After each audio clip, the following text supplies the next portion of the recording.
Hi, this is just an introduction to me. I'm Nigel, or Nige, and a quick review of a kit I picked up on holiday. Right, a little bit about me. I'm a 33-year-old married modeller, and I mainly do aircraft models, but I am looking to branch out in the near future. So that's enough about me. Let's get on to the kit. Well, this one I picked up from when I was on holiday in Bridlington a couple of weeks ago. And I picked it from the local model shop, and here it is.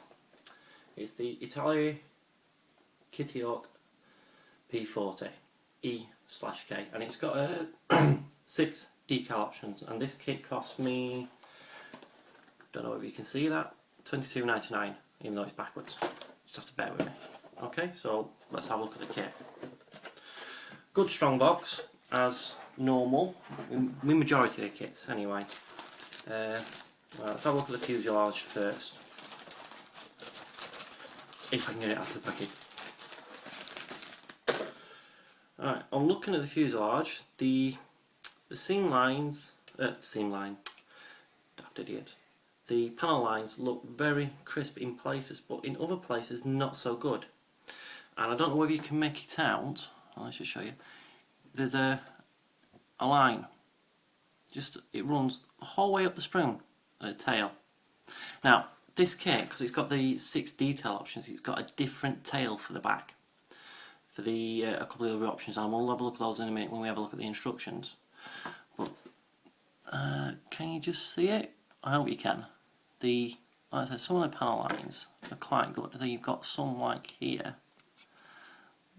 And it's just I might have to scrape that out a little bit with a knife just to make it a bit more pronounced.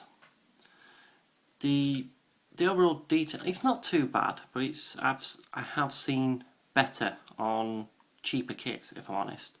And like I said, this is going to be a problem to actually lose, or when you put the other tail on. That's probably, yeah, that's where you cut. That's probably why that seam line's all the way down there. But it's still, I think, a bad design. Alright, so the next bit. Alright, this has got some of the instrument panels. You can just see them. Not too bad detail, a little bit of flash around here.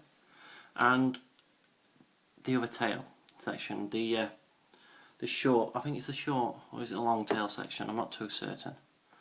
But, yeah. I'm just trying to get it into so you can see a bit better.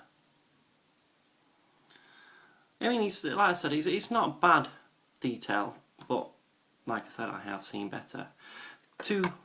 Because of the 2 different marks, should we say, you've got the 2 different exhausts and instrument panels. Cockpit back, very basic that for the minute. I don't know whether there's meant to be much more on it. And obviously the cowlings for the nose. Right, so on to the next 2 spoons. So this kit's only 4 spoons plus the clear. So onto the wings, and no, good detail, good clear. Some kits you don't get too much of these, so you have to cut them out. But I think that's a really crisp where they've cut them, really sharp. And same in the, can you just see it? In the undercarriage where it folds up, some good detail in there. Panel lines on the wing, they seem a lot better than on the actual fuselage. Try and angle it. I'm really sorry if I don't get it good. Hey, I'm using my phone. Well, yeah, so that's the wing sections. A little bit of detail in the undercarriage bay, but other than that, I think I might be able to add some more to that. So we'll have a look at that when I come to build it. Spoon 4. One thing I don't like about this kit is the propeller. It's moulded as one piece. Me personally, I like to build the nose cone and the propeller hub first, paint it, get rid of any seam lines if they've got any, paint it, and then slot the propellers into it. Now this is more than all as one. If it's a really bad seam line, it might be quite hard to actually do that, but we shall see. There's mould lines around the prop, which is not too hard to get rid of. A little bit of flash. Some good detail on the cockpit sides. Some very good detail. So I'll enjoy painting that. I'm assuming that's a cockpit floor again. Some good detail. Well, the wheels are very, very basic, two-piece. Oh no, there is some tyre marks on there. But depending on how well they go together, is whether we lose any of that detail, and I might have to rescribe it, but I don't know. Very, very basic tail wheel, and the seat, not too bad. The seat, can you just make it out? It's got some seat belts in, which I'll probably ever got painting, because or I might try and make some more out of tape or tin foil or whatever. But I've got the basic shape there, so I might be able to make some more. So again, we shall see when we build it. A bit of flash around the external fuel tank and around the bombs.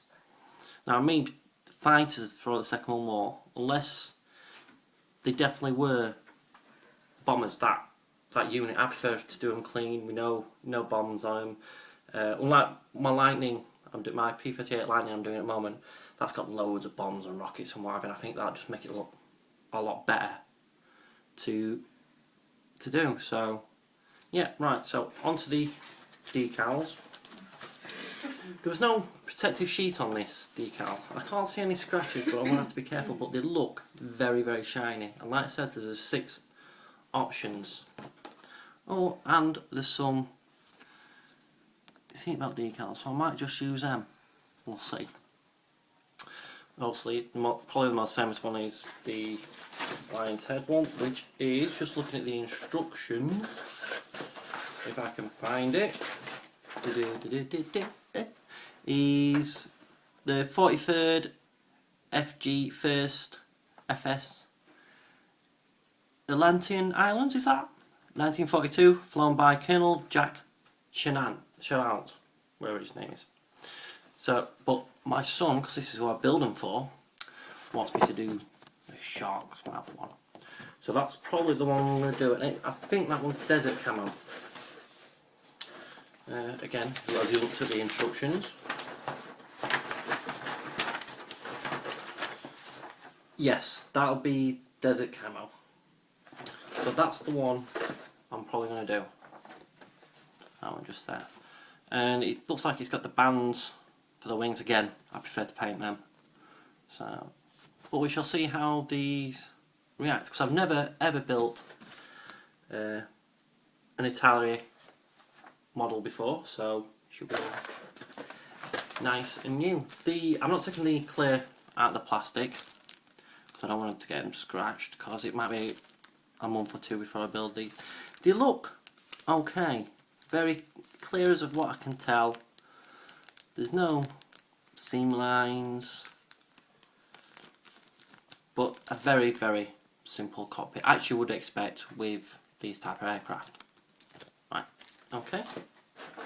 Right, onto the instructions. Obviously, it's just over A4, and it's a fold-out one, as you can see. So let's have a look. Get it all back together so I can follow it. Also on the front, a little bit about the aircraft in English and a couple of other languages, French, Italian, and whatever. I'm not going to go through them all. A sprue map with numbers, which is good. So I could cut them all out if I wanted to. And then I've still got that map to follow to find out different places. And the paints are either in Italeri, Model Master, or the FS colours, which I've got an app on my phone, which I'll be able to find out which colours I need to use for that. Get some more spring mat just there. And then we go on to the instructions. Very big pictures, very clear. As you can see for the cockpit, where everything's meant to go. Very, very basic. And look, like we said, where we had to cut the tail off. Can you see that? It's just a pity that it has got that seam line on the outside, because you will lose some detail as you try and get rid of that and sand it down and make it all even. Well, I suppose it's good so you can do the two options. Okay? Yeah, but still follow on the same sort of lines. Very, very good instruction, very clear, very concise. Basically, does what it says on the tin. Okay? And then the 6 decal options. We've got 2 British. One's dark green. One is, I'm pretty sure he's it's Italian. He said he fought in the Italian, but I think it's more like a drab type colours, you know, the browns and what have you, the desert type colours. Might not be, might be wrong. And then you've got the 4 American decal options, mainly olive drab, which can look quite interesting because they did get some wear and tear. North Africa, where's that one? Same place as the one I said before. And New Guinea, which is Far East, which that'd actually be quite an interesting one to do, I would have thought. But as my son says to do that one, I've got to do that one. Well, this kit, like I said, it was £22.99, £22.99, and to be quite honest, I think that's quite expensive for this kit.